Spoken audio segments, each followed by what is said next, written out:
Hello friends, मैं हूं जयेश सोनी। आज मैं आपके सामने लेके आया हूं लघुत्तम समापवर्तक और महत्तम समापवर्तक। लघुत्तम समापवर्तक को हम इंग्लिश में बोलते हैं एलसीएम और महत्तम समापवर्तक को बोलते हैं एचसीएफ। और इसे शॉर्टकट में लघुत्तम को बोलेंगे लसपा और महत्तम को बोलेंगे मसपा। हम प्रश्न के माध्यम से पढ़ेंगे कि किसी भी संख्या का लघुत्तम समापवर्तक ज्ञात करना है तो कैसे ज्ञात करें, और महत्तम समापवर्तक ज्ञात करना है तो कैसे ज्ञात करें। आइए, कभी भी किसी संख्या का लघुत्तम समापवर्तक ज्ञात करना है तो संख्याओं को साथ में लिखना पड़ेगा, और जिस तरह से अभाज्य गुणनखंड करते हैं उस तरह से करना पड़ेगा।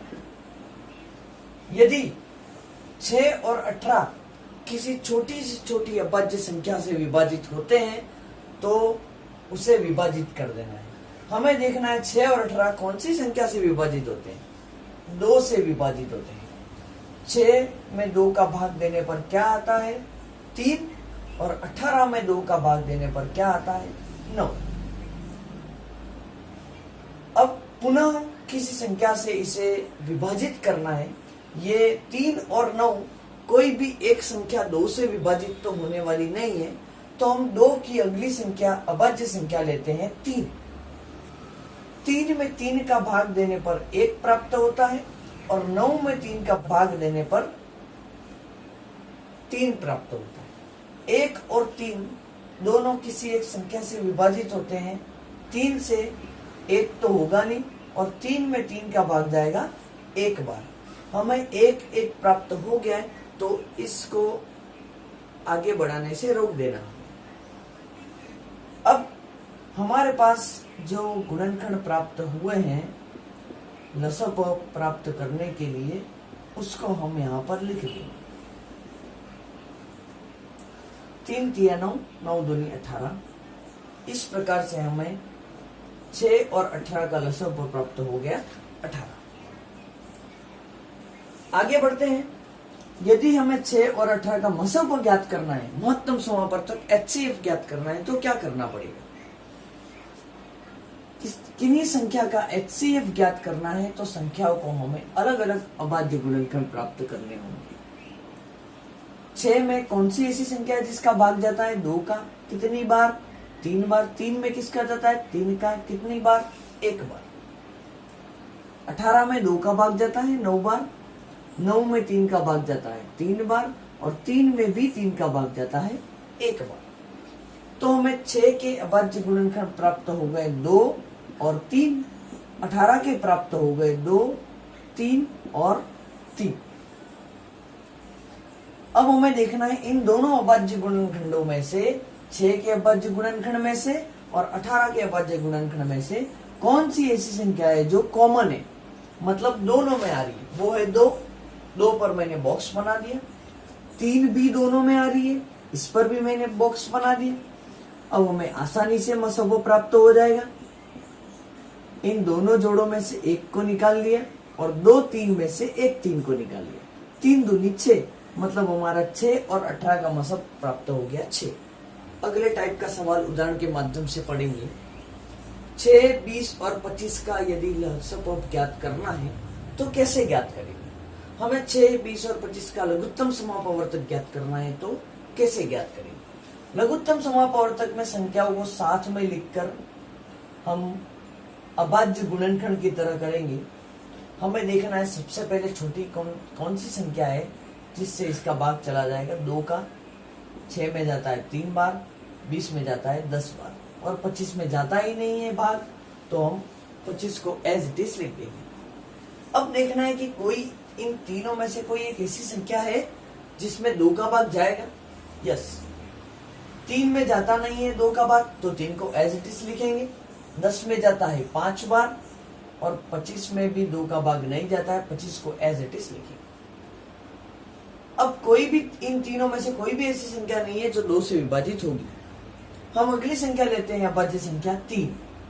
3 में 3 का भाग जाता है 1 बार, परंतु 5 में नहीं जाता तो 5 का 5 लिख दिया।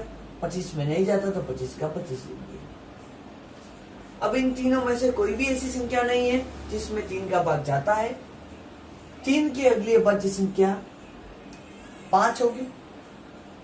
1 में 5 का भाग नहीं जाता तो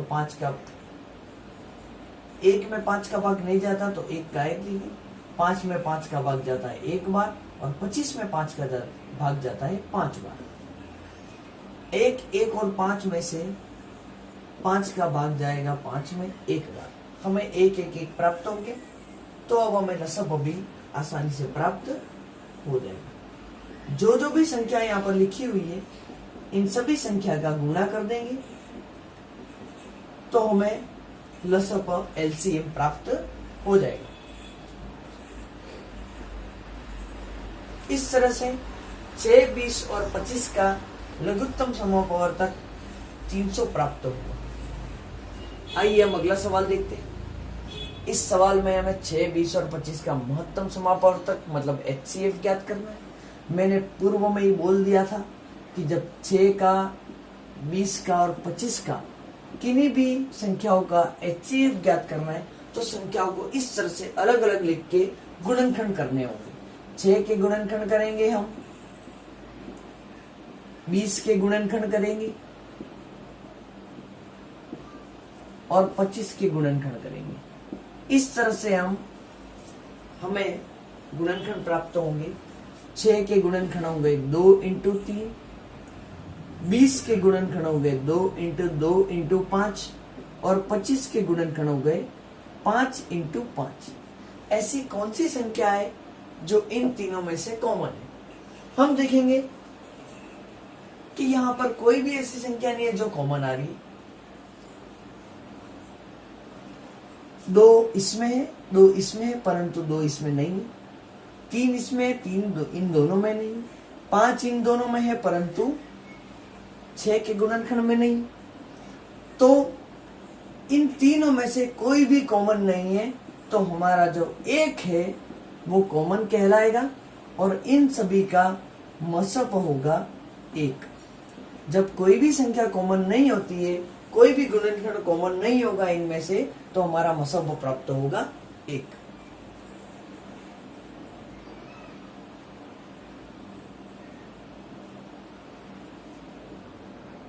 बता रहा हूं मैं, संख्या 20, 40 और 60 का मसब ज्ञात करो। जब भी मसब ज्ञात करना है संख्याओं को पृथक पृथक लिखते हैं। पृथक लिखकर उनका अभाज्य गुणनखंड ज्ञात करना है। 20 में 2 का भाग 10 बार, 2 का भाग 5 बार।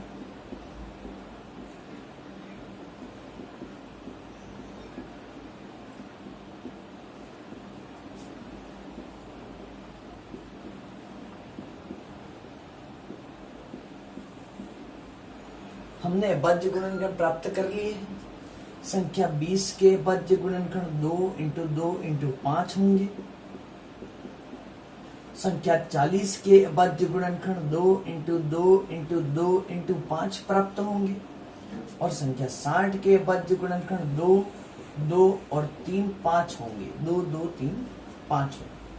अब हमें मसब ज्ञात करना है। मसब ज्ञात करने के लिए हम कॉमन संख्या देखेंगे। 20, 40 और 60 के अभाज्य गुणनखंड में से तीनों में से 2 कॉमन आ रहा है, एक और 2 कॉमन आ रहा है और एक संख्या 5 कॉमन आ रही है। अब जो कॉमन संख्याएं हैं, एक तो 2 कॉमन है और फिर से 2 कॉमन है और फिर 5 कॉमन है। इसको इस प्रकार से लिख लेंगे। 5 दूनी 10, 10 दूनी 20। इस प्रकार से हमें संख्या 20, 40 और 60 का मसब 20 प्राप्त हो गया। Thank you.